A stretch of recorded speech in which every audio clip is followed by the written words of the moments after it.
Hi, ഇന്ന് ഞാൻ നിങ്ങളെ പരിചയപ്പെടുത്തുന്നത് എന്താണെന്ന് വെച്ചാൽ ഞാൻ ചീരനെ കുറിച്ചാണ്. ചീര എന്താണെന്ന് വെച്ച് കഴിഞ്ഞാൽ നമ്മുടെ കയ്യിൽ 2-3 തരം ചീരകളുണ്ടല്ലോ. അത് മറ്റേതൊക്കെ നമുക്ക് വേനൽക്കാലത്ത് പിടിച്ചു വയ്ക്കാൻ പറ്റുന്നതാണ്. ഈ വർഷക്കാലത്ത് ഈ ചൊമ്പച്ചീര വളർന്ന് കിട്ടാനായിട്ട് കുറച്ച് ബുദ്ധിമുട്ടാണ്. കാരണം ഇതേ രീതിയിൽ കിട്ടാനായിട്ട് നല്ല ബുദ്ധിമുട്ടാണ്. അപ്പം ഞാനിതിപ്പോൾ ചെയ്തിട്ടുള്ളത് എന്താണെന്ന് വെച്ചാൽ സൺസൈഡിൻ്റെ താഴത്താണ്. അന്ന് അതിന് വെയിൽ കിട്ടുമ്പോഴാണല്ലോ. അപ്പോൾ സൺസൈഡിൻ്റെ താഴത്ത് സൂര്യപ്രകാശം കിട്ടാവുന്ന രീതിയിലാണ് ഞാൻ വെച്ചിട്ടുള്ളത്. അപ്പം ഞാൻ ഈ തൈകൾ എങ്ങനെയാണെന്ന് പാവിയിട്ട് ഒരു സ്ഥലത്ത് ഒരുമിച്ച് പാവിയിട്ട് തൈകൾ പറിച്ചാണ് വെച്ച് പിടിപ്പിച്ചിട്ടുള്ളത്. ആ തൈകൾ പാവി പിടിച്ച് ഇങ്ങോട്ട് പറിച്ച് വെക്കുമ്പോൾ എന്താണെന്ന് വെച്ച് കഴിഞ്ഞാൽ ചാണപ്പൊടിയും മണ്ണും കൂടി മിക്സ് ചെയ്തതിന് ശേഷം ചെറുതായിട്ട് ഓരോ തൈകൾ പറിച്ച് വെച്ച് കഴിഞ്ഞിട്ടുണ്ട്. ഇപ്പോൾ ഈ രീതിയിൽ നിൽക്കുന്നത് കേട്ടോ. നല്ല രീതിയിലുള്ള തൈകളായിട്ടുണ്ട്. ഒരു ഇലയ്ക്ക് കേടുപാടുകളില്ല. പിന്നെ നമുക്ക് ഇനി എന്താ ചെയ്യാൻ പറ്റുന്നത് വെച്ച് കഴിഞ്ഞിട്ടുണ്ടെങ്കിൽ ഇതിൻ്റെ നമുക്ക് ഒരേ തണ്ട് ഇപ്പം മുറിച്ച് കഴിഞ്ഞിട്ടുണ്ടെങ്കിൽ 3-4 ശിഖരങ്ങളായിട്ട് ചെനപ്പുകളായിട്ട് ഇങ്ങനെ വന്നുകൊണ്ടിരിക്കും. അപ്പം അതെ, ഇന്നിപ്പോൾ ഈ ചീരതെ മുറിച്ച് കഴിഞ്ഞാൽ ഞാൻ കാണിച്ചു തരാം. ഇത്ര ഇതിൽ വെച്ച് കഴിഞ്ഞിട്ട് ഈ ചീരകളൊക്കെ മുറിച്ചെടുക്കാം.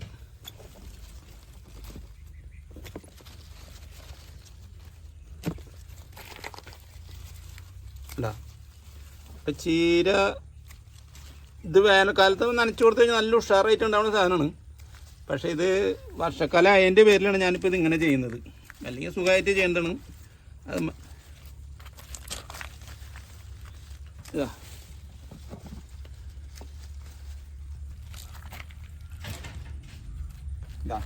ഇതിപ്പോൾ ഇന്ന് ഞാൻ ഇന്നേക്ക് എൻ്റെ കറിക്കുള്ള ചീര ഞാൻ മുറിച്ചെടുത്തിട്ടുണ്ട്. ഇതേമാതിരി ചെയ്ത് കഴിഞ്ഞാൽ നമുക്ക് എപ്പോഴും നല്ല രീതിയിൽ നോക്കി കഴിഞ്ഞാൽ ഇതേമാതിരി നമുക്ക് എപ്പോഴും മുറിച്ചെടുക്കാൻ പറ്റുന്ന ഒരു ചീര ഇതാണ് കേട്ടോ. ഇനി ഞാനൊരു പരിപാടി കൂടി കാണിച്ചു തരാം. ഇത് നമ്മൾ ഇതേപ്പോൾ ഇത് മുറിച്ചെടുത്തല്ലേ. മുറിച്ചെടുത്തതിന് ശേഷം എന്താ ചെയ്യുന്നത് വെച്ചിട്ടുണ്ടെങ്കിൽ കുറച്ച് ചാണപ്പൊടി, ഇത് ചാണാണ് കേട്ടോ. ഇത് ചാണപ്പൊടി, ഇത് മണ്ണാണ്. ഈ മണ്ണെന്ന് വെച്ചാൽ ഞാൻ കുമ്മായൊക്കെ മിക്സ് ചെയ്ത് കഴിഞ്ഞിട്ട് അവിടെ വെച്ചിട്ടുള്ളതാണ്. ഇതേമാതിരി ചാണപ്പൊടി മണ്ണും കൂടി മിക്സ് ചെയ്യാം. മുന്നേ ഈ മണ്ണിൽ ഞാൻ കുമ്മായം ഇതൊക്കെ മിക്സ് ചെയ്ത് വെച്ചിട്ടുള്ളതാണ്. ഇത് എപ്പോഴും സ്റ്റോക്ക് ഉണ്ടാവും നമ്മുടെ അടുത്ത്. ഇതേമാതിരി പൊടിച്ച്, ഇത് കട്ടിങ് കല്ലല്ല കേട്ടോ, അത് മണ്ണ് ഇതായിട്ടുള്ളതാണ്. മണ്ണ് തന്നെ എടുക്കണം. കല്ലുണ്ടെന്നുണ്ടെങ്കിൽ കളയണം. ഇരിക്കാവുന്നുണ്ട്.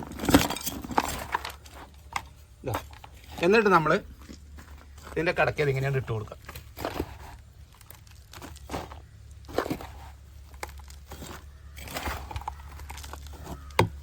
എടാ ഇതേമാതിരി ഇട്ട് കൊടുത്തു കഴിഞ്ഞാൽ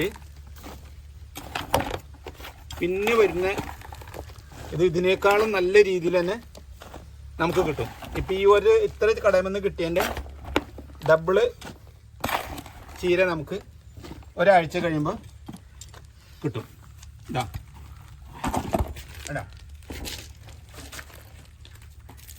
ഇപ്പം നമ്മൾ ചീര മണ്ണും ചാണപ്പൊടി ഇട്ടു നനച്ച് കൊടുക്കുക.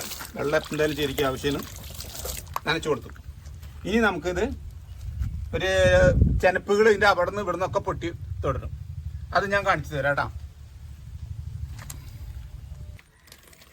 അപ്പം അതേ നമ്മുടെ വെട്ടി നിർത്തിയ ചീര, അന്ന് നമ്മൾ വെട്ടി നിർത്തിയ ചീരരെ ഇതാണ് പഠിച്ചു വന്നിട്ടുള്ളത് കേട്ടോ.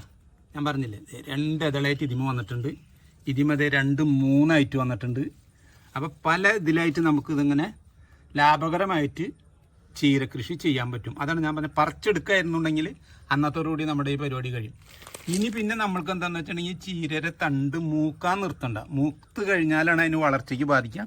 അപ്പോൾ കുറച്ചും കൂടി ഇതായി കഴിഞ്ഞാൽ മുറിച്ചെടുക്കുക. അപ്പോൾ വീണ്ടും ഇങ്ങനെ വരാം. അപ്പോൾ ഓരോ പ്രാവശ്യം മുറിച്ചെടുക്കുമ്പോഴും ചാണപ്പൊടിയും മണ്ണും കൂടി മിക്സ് ചെയ്ത് കഴിഞ്ഞിട്ട് അതിൻ്റെ കടക്ക് ഇട്ട് കൊടുത്തിട്ട് ഇത് ചെയ്യുക. അല്ലെങ്കിൽ പിന്നെ ഗോമൂത്രം ഏറ്റവും നല്ലതാണ് ചീരയ്ക്ക്. അത് ഒഴിച്ചു കൊടുത്താലും മതി കേട്ടോ. അപ്പോൾ അതെ, നമ്മുടെ ചീര നന്നായിട്ട് തന്നെ അപ്പോൾ വന്നിട്ടുണ്ട്. ഇതിൻ്റെ ഇടയിലൊരു പച്ചമുളക് തെയ്യും വളർന്നു വന്നു. അത് കുരു അതിൻ്റെ ഉള്ളിൽ വീണിട്ട് വളർന്നു വന്നു. അപ്പോൾ എന്തായാലും ഞാൻ വിചാരിച്ചു അവിടെ തന്നെ നിൽക്കട്ടെ.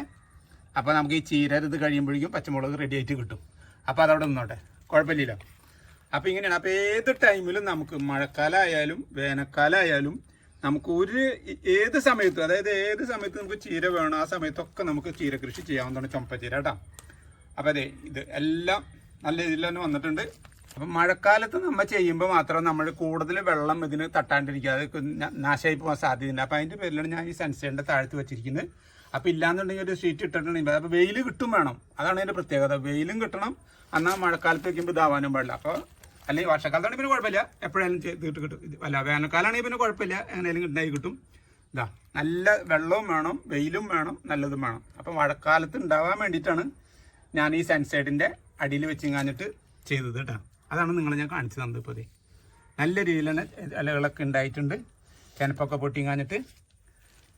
അപ്പോൾ നിങ്ങൾക്ക് ഈ ചെറിയൊരു വീഡിയോ ഇഷ്ടപ്പെട്ടെന്ന് വിചാരിക്കുന്നു. ഇഷ്ടപ്പെട്ടിട്ടുണ്ടെങ്കിൽ എന്നെ സപ്പോർട്ട് ചെയ്യാം.